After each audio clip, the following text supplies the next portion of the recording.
le 23 mars, il est sûr et certain que la liste qui pourra faire avancer notre ville, c'est la liste Ambition Nouvelle, conduite par Karim Bambal.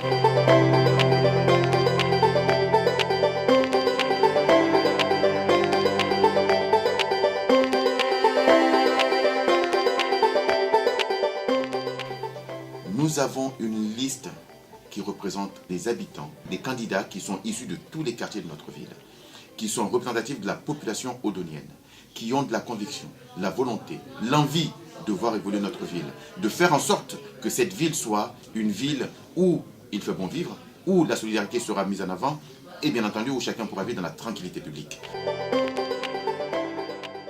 L'écologie politique aujourd'hui s'intéresse à tous les aspects de la vie, sociale, culturelle, économique et environnementale. De nombreux ménages à Saint-Ouen sont confrontés à des difficultés sociales, des difficultés économiques, et nous voulons, nous attaquer à ces problèmes. À compétences égales, nous souhaitons effectivement que les entreprises embauchent locales. La vie associative. Nous voulons créer les relations entre les associations et la ville basées sur la transparence, sur le respect de leur liberté, de leur indépendance. Nous voulons créer les conditions pour que les jeunes, les moins jeunes, c'est-à-dire les enfants dans les centres de loisirs, puissent vraiment s'épanouir, donner plus de moyens aux animateurs qui sont compétents et qui, pour ma part, manquent de vrais moyens, de considération pour faire leur travail. Et nous voulons d'ailleurs bâtir le fonctionnement du service jeunesse autour des collèges, autour des lycées. Parce que nous pensons que dans ce milieu captif, on pourra toucher concrètement les jeunes et leur permettre de pouvoir s'exprimer. Et bien entendu, les femmes. Les femmes, pour moi, sont celles par qui passera le développement de notre ville, mais pas seulement notre ville, du monde entier. Comme disait Aragon, l'avenir de l'homme, c'est la femme. Et je voulais dire un mot sur l'éducation. Je sais bien que nombreux habitants aujourd'hui à Saint-Ouen scolarisent leurs enfants dans Paris. Et pourtant, nous devons créer les conditions pour qu'il y ait de l'excellence à Saint-Ouen.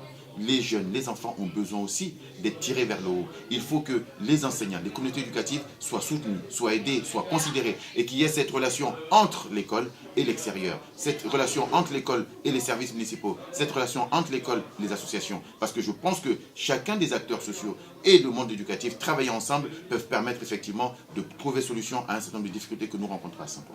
Le commerce à Saint-Ouen, c'est un vrai problème. Vous avez un nombre incalculable d'habitants qui aujourd'hui vont faire leurs courses sur Paris parce que nous avons tous les petits commerces qui ferment et nous n'avons d'ailleurs pas une diversité.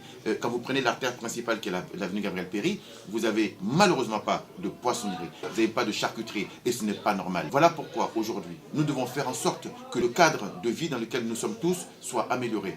Et le changement que nous prenons, outre les difficultés auxquelles nous allons nous attaquer sur le plan économique, social, jeunesse, éducation, cette question de gouvernance est une question primordiale. C'est la colonne vertébrale même de notre projet politique. Certains d'entre vous, vous posez la question à savoir, vous étiez dans la majorité, vous étiez dans le conseil municipal, pourquoi vous proposez aujourd'hui un changement? La gouvernance que nous avons connue jusqu'à maintenant est une gouvernance opaque et antidémocratique. Nous voulons faire de Saint-Ouen un exemple de démocratie participative. Vous pourrez vous adresser à des élus de quartier, des élus qui pourraient répondre à vos questions, qui pourraient remonter les difficultés que vous rencontrez dans vos quartiers, de la voirie jusqu'au social. Eh bien, je peux vous dire que ça fera une différence fondamentale entre ce qui s'est passé auparavant et ce qui se passera dans l'avenir. Nous voulons effectivement créer les conditions pour que chacune et chacun puisse participer à la vie publique à Saint-Ouen et s'intéresser à ce qui se passe dans notre ville. Il faut que le 23 mars, tous les jeunes puissent se déplacer. J'ai parcouru le monde entier avec nombreux d'entre vous. Nous avons fait des kilomètres et des kilomètres ensemble dans différents pays africains, européens, asiatiques, américains. Et si je l'ai fait en tant que citoyen, si je l'ai fait en tant que responsable associatif, c'est parce que j'ai compris que le voyage est formateur, qu'aller se frotter à d'autres pratiques culturelles, aller poser des actes de solidarité permet à nous ici, à vous jeunes à Saint-Ouen, de rectifier votre trajectoire de vie. J'entends ici et là des personnes qui me disent « Mais Kate, c'est pas toi ». Si, voter pour Karim, c'est voter pour moi. Ne pas voter pour Karim, c'est ne pas voter pour moi. Cette liste, c'est la liste qui vous représente. C'est la liste qui est réellement constituée pour faire avancer Saint-Ouen. Alors, au 23 mars, à chacun et à chacune d'aller voter.